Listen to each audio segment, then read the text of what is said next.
요즘 큰 걱정거리가 하나 생겼습니다. 다른 게 아니라 바로 이사입니다. 이사. 저희 교회 이사 말입니다. 더 크고 장소가 충분한 곳으로 간다면은 문제가 없지만은 지금 상황으로서는 저희가 임시로 예배 처소를 마련하고 그리고 계속해서 영구적인 장소를 찾아가야 하는데 가장 큰 어려움이 뭐냐? 하나님이 인도해 주시고 하나님께서 다 허락해 주실 것을 믿지만 현실적으로 저희가 해야 하는 일이 있는데 그것은 다름이 아니라 가지고 있는 짐들을 어떻게 할 거냐, 이사를 어떻게 할 거냐 하는 바로 그겁니다. 다 가지고 갈 수는 없으니까 정리를 해야 하는데 정리라 하는 것은 결국 뭐냐, 다른 게 아니라 버리는 거 아니겠어요? 뭘 킵하고 뭘 버려야 하나 고민이 되지 않을 수가 없습니다. 여러분 또 이사를 해보셨으니까 아실 겁니다. 정리라 하는 게 쉽지가 않습니다. 청소하다 보면은 이사위에서 준비하다 보면은 정말 30년 전 이사 왔을 때, 지금 집에 이사 왔을 때 가지고 왔던 박스가 뜯어지지도 않고 그대로 창고에 있는 것을 발견할 때도 있습니다. 뭘 똑같은 게 몇 개나 되는지 집의 살림들을 정리하다 보면은 깜짝깜짝 놀랍니다. 찾다 보면은 잃어버린 줄 알고 다시 사고한 것들이 많지 않습니까? 저도 집에 망치가 2개나 있습니다. 그런데 어느 분은 이야기하시더라고요. 우리 집에는 망치가 10개라고. 왜? 찾다가 못 찾으면 또 가서 사는 거예요. 그러다 보니까 하나만 되는 망치가 집에 10개나 있다 그러시는 분도 있었습니다. 신발은 또 어떻습니까? 우리 발은 왼발 오른발 2개인데요. 집에 몇 컬레나 있는지 농담처럼 그렇게 얘기하죠. 지네 발이라고. 지네 발. 여러분 지네 발이 얼마나 많아요, 그죠? 그 지네 발에 하나씩 다 신겨도 남을 정도로 신발이 많다 그러기도 합니다. 겨울 한철 다 지나도록 아직 한 번도 입어보지 않은 자켓은 얼마나 많은지요. 그런데도 뭐가 문제냐? 어느 한 개도 버리지 못하겠다는 거예요. 버리려고 보니까 10개 망치 다 필요해 보이고 신발도 옷도 언젠가는 입겠지, 언젠가는 신겠지. 조금만 펴려도 여유가 생기고 깨끗할 텐데 그러지 못하는 것이 우리의 모습입니다. 그래서 어느 분이 그러시더라고요. 더 큰 집에 살 수 있는 가장 좋은 방법이 뭐냐? 더 큰 집에 살 수 있는 방법이 뭐냐? 큰 집을 사서 이사 가는 게 아니라 그래봐야 1년 지나면은 다시 꽉 찬다는 거예요. 2베드룸에서 3베드룸 가봐야 그 3베드룸 마찬가지로 복잡해지는 거 시간 문제라 그러시면서 방법은 버리는 거다 라고 하시는 것을 들으면서 동감했던 생각이 납니다. 정말 맞는 말이에요. 정말 맞는 말이에요. 그런데 여러분 정말 하기 힘든 일이기도 합니다. 우리 인생에 쓸데없는 것들 분명히 알므로도 버리지 못하는 모습을 보면서 사실 자신을 포기하고 비운다 하는 게 얼마나 어렵다 하는 것을 깨닫게 됩니다. 인생에서 가장 힘들고 어려운 일들, 우리가 무엇을 위해서 수고하고 무엇을 이루려고 무엇을 가지려고 하는 것 다 어렵습니다. 그러나 그보다 더 힘들고 어려운 것은 이루고 소유하는 것이 아니라 자기를 비우는 것이 아닐까 하는 생각이 들어요. 그러나 여러분, 아무리 어려워도 우리 신앙인들은 비우는 삶을 살지 않으면 하나님 앞에 바로 서지 못합니다. 비우는 것이야말로 예수님을 따르는 삶이고 예수님을 닮아가는 삶이기 때문에 그래요. 예수님께서 말씀하셨습니다. 누구든지 나를 따라오려거든 자기를 부인하고 자기 십자가를 지고 나를 따를 것이니라. 마가복음의 말씀입니다. 누구든지 나를 따라오려거든, 나와 함께 가려거든 뭐라 그럽니까? 그 첫 번째 단계가 자기를 부인하는 것이라고 말씀했습니다.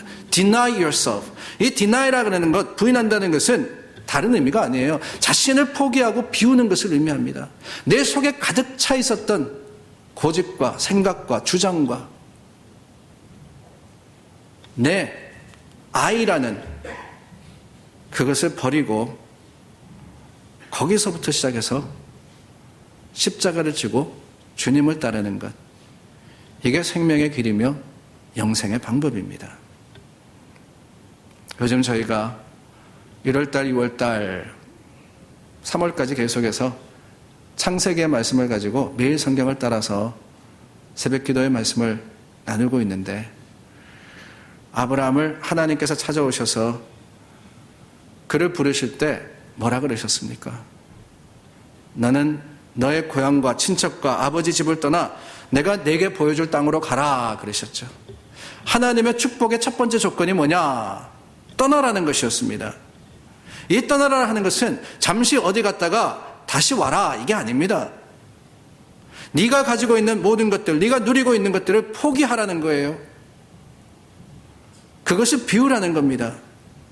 자신이 하고 있던 것, 자신이 가지고 있던 것, 자신이 편안하게 생각했던 것을 다 내려놓을 때 그게 바로 순종이 되는 것이며, 거기서부터 시작을 해서 믿음의 순례가 시작이 되는 거예요.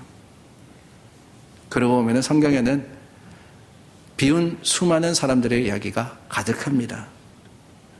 예수님께서 갈릴리 호숫가에서 고기잡이를 하고 있던 베드로와 안드레, 그리고 제자들을 부르시지 않으셨습니까?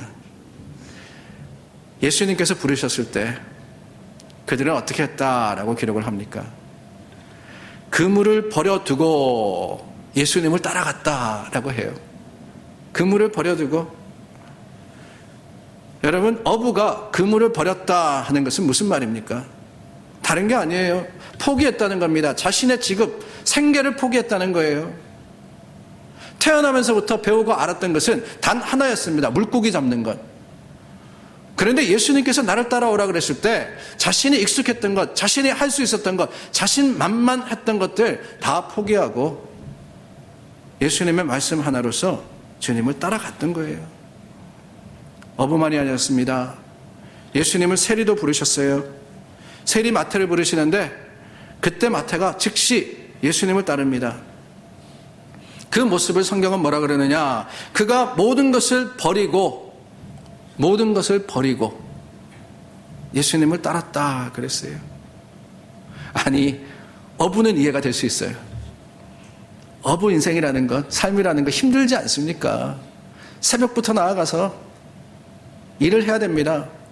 그리고는 물고기가 가장 잘 잡히는 그 꼭두 새벽에 밤에 나아가서 힘들게 생계를 이어가야 되는데 예수님께서 따라오라 그러니까 잘 됐다, 그리고 갈 수 있다라고 생각을 할 수 있어요. 그런데 여러분, 세리는 어떻습니까? 당시 세리는요, 잘 나가는 사람들이었습니다. 로마가 부과한 세금보다 더 많이 거두어들여서 일부는 상납하고 나머지는 자신이 가졌습니다. 그래서 세리들은 부를 누렸던 사람들이고 권력이 있는 사람들이었어요. 그런데 여러분, 예수님께서 세리를 부르셨을 때, 마태를 부르셨을 때 모든 것을 버려두고 모든 것을 포기하고 예수님을 따랐다 그랬어요. 지금 누리고 있던 것, 편안한 삶, 안정된 그 모든 모습을 아낌없이 내려놓았다 하는 겁니다. 어떻게 그럴 수 있습니까? 아니, 예수님 무정도 하십니다. 자꾸 포기하라 그러시는데 우리의 사정과 형편을 모르셔서 하시는 말씀이지, 따라오라 그러는데 예수님 따라갔다가 비웠다가 생계는 어떻게 할 거며 우리의 삶은 책임지시겠습니까? 그런데 여러분, 하나님께서, 예수님께서 우리에게만 포기하고 비우라 하시는 게 아니에요. 사실 예수님께서 이미 모든 것을 비우고 모든 것을 포기하심으로써 우리와 함께 하시지 않았습니까?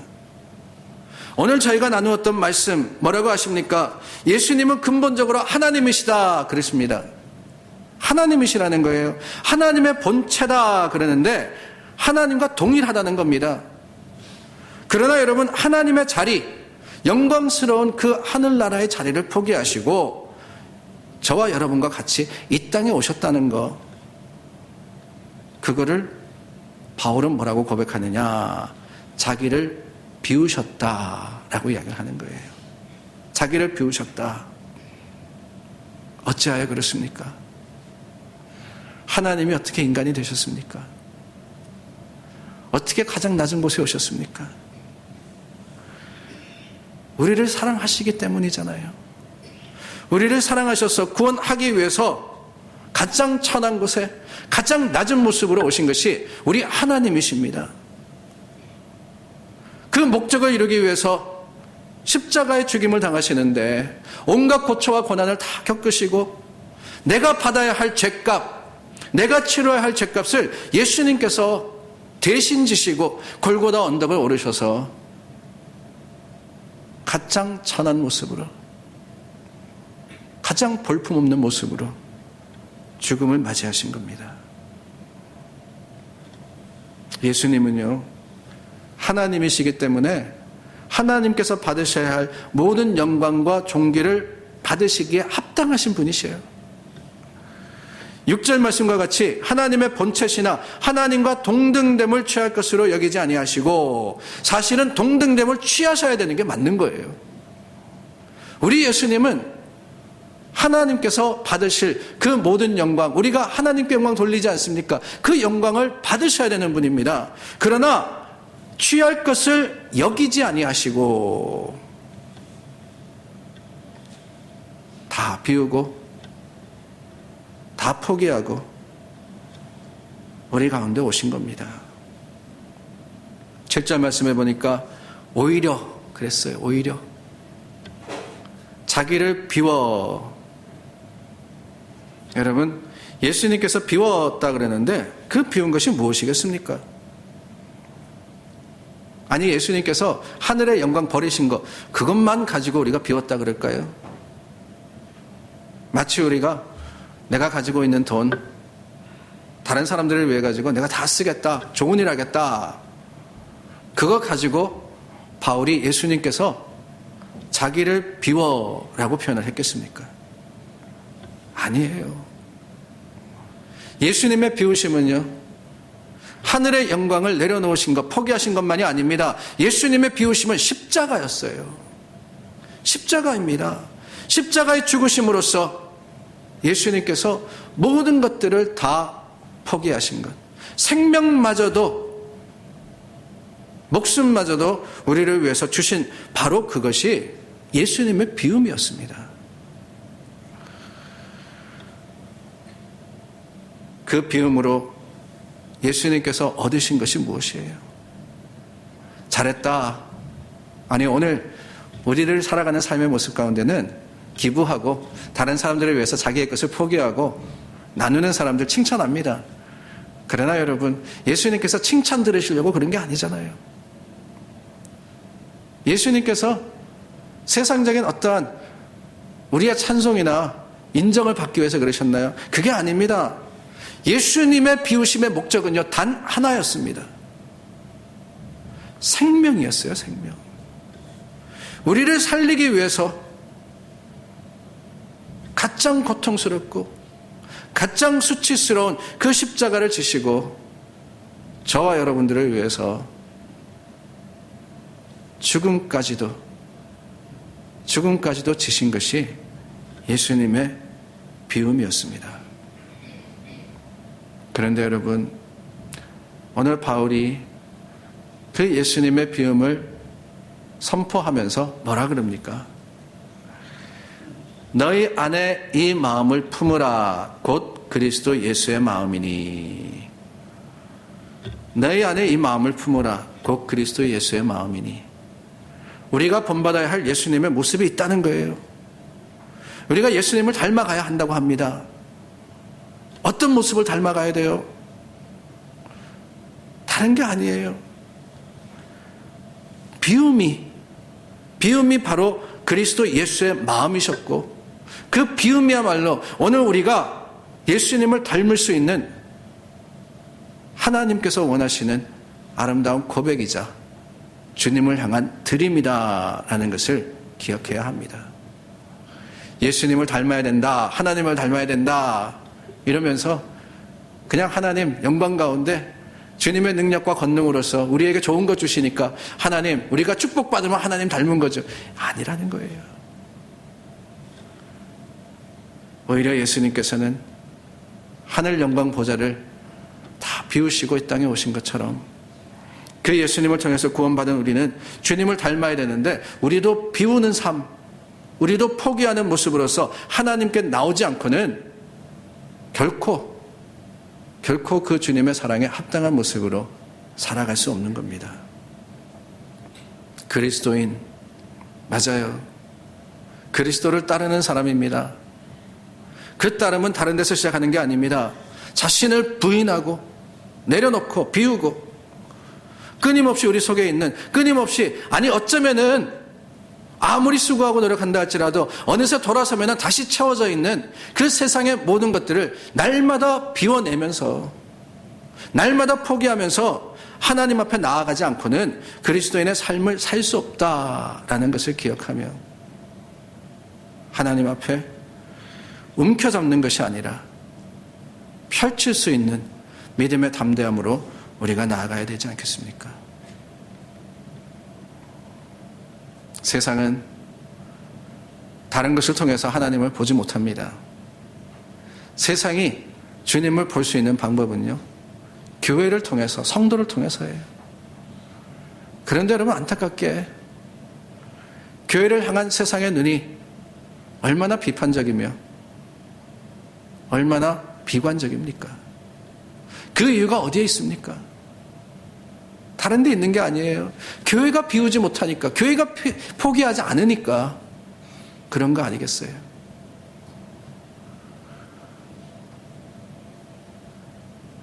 여러분, 한국에서 일어나고 있는 일들을 아실 겁니다. 교회 예배를 드리지 못하는 그런 상황이 왔습니다. 그런데 어떤 교회는 여전히 예배를 드려요. 어떤 교회는 예배를 드리지 못합니다. 근데 문제는 뭐냐? 드리냐 안 드리냐? 그게 아니라 세상 사람들이 뭐라 그러느냐? 그게 제 마음에 너무나도 상처가 되더라고요. 믿음으로써 우리는 예배를 드린다 하는 교회, 그 교회를 향해서 세상 사람들이 뭐라 그러느냐? 여러분 아십니까? 한 주라도 예배 안 드리면 헌금 못 거두니까. 헌금 거두려고 죽어도 예배 드린다 라고 그러더라고요. 사회를 위해서 포기하지 않는다는 거예요. 자기를 위해서 움켜잡는다는 거 아니겠습니까? 채우기만 하고 그 체험으로서 세상을 위해서 하나님의 사랑을 전하는 것이 아니라 종탑을 세우고 건물을 세우고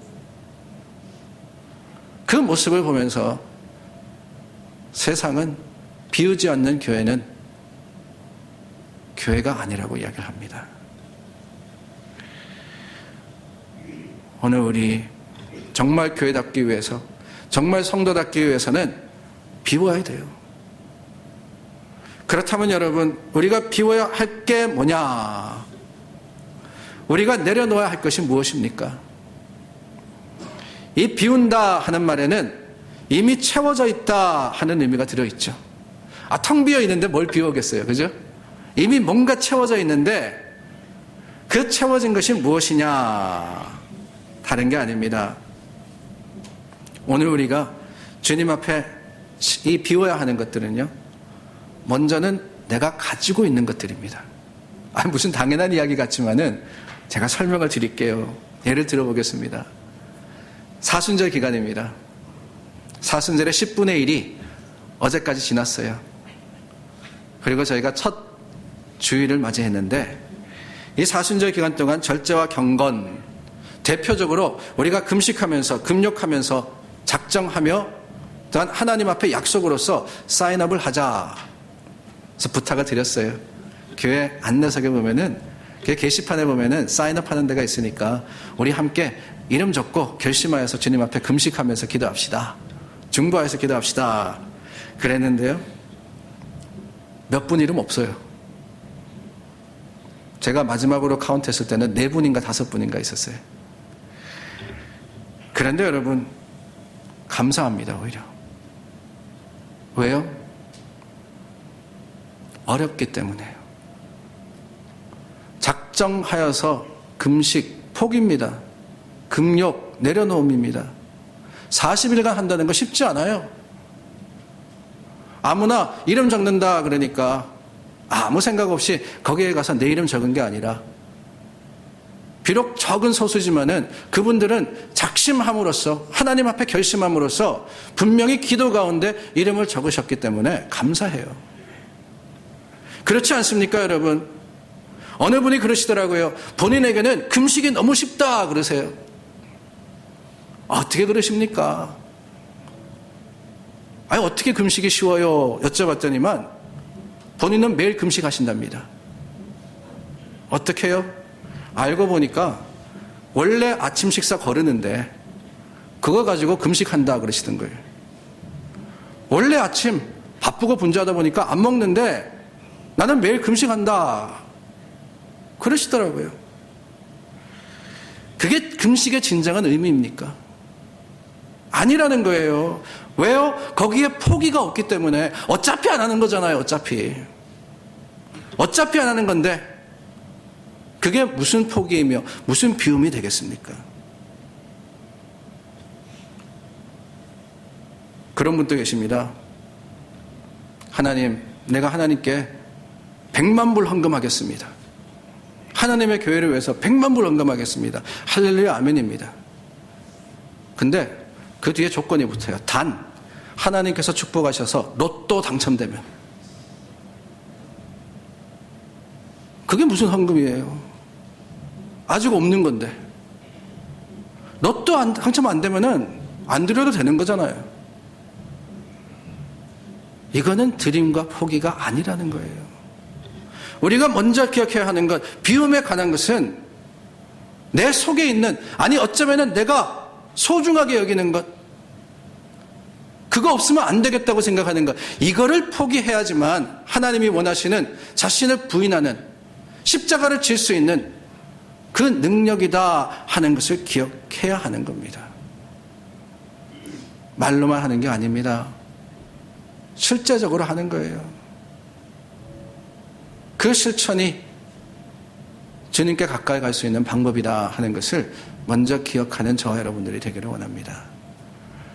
그리고 또한 무엇을 비워야 되느냐? 물론 많습니다. 그러나 한 가지만 말씀을 드리자면은 self-righteousness, 자기 스스로 의롭다 생각하는 그 교만한 마음을 버리는 것이 중요하지 않나 하는 생각이 듭니다. 오늘 예수님께서 하나님과 동등됨을 취할 것을 여기지 아니하셨다 그랬습니다. 하나님과 동등됨을 취하지 아니하셨다. 그러므로서 낮아지셨어요.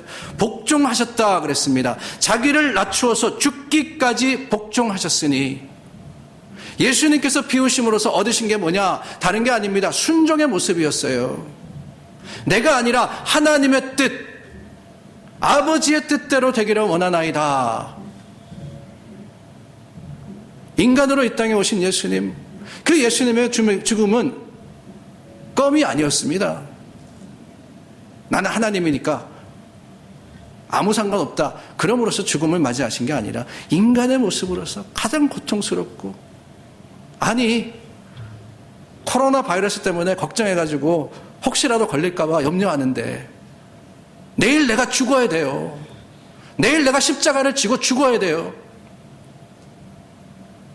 완전한 인간이셨던 예수님, 그 십자가의 죽음 앞에 어찌 두렵지 아니하셨으며 어찌 그 죽음이 고통스럽지 아니하셨겠어요. 그런데 그 마지막 순간 예수님의 고백은 무엇이냐? 아버지의 뜻대로 하옵소서. 자신을 맞추어서, 자신을 비워서 예수님께서는 순종으로 나아가셨던 겁니다. 그런데 여러분, 오늘 우리들 하나님의 사람이라 그러면서, 교회라 그러면서 우리가 주님 앞에 비운다고 하면서 여전히 자기의, 내가 의롭고 내가 할 수 있고 내 능력으로 인정해 주기를 바라고 드러나기를 원하는 그 모습으로서 나아갈 때 아무리 경건과 절제 훈련을 한다고 무슨 소용이 있겠어요? 하나님이 원하시는 것은 자신에 대한 것이 아니라 하나님 나라에 대한 겁니다. 바리새인들과 같이 금식한다고 사람들 앞에 나와서 두 손 들고 기도하면서 큰 목소리로서 들으라고 도와주면서 내가 얼마나 수고하고 힘들었다고 이 모든 것들이 자기를 드러내는 거 아니겠어요?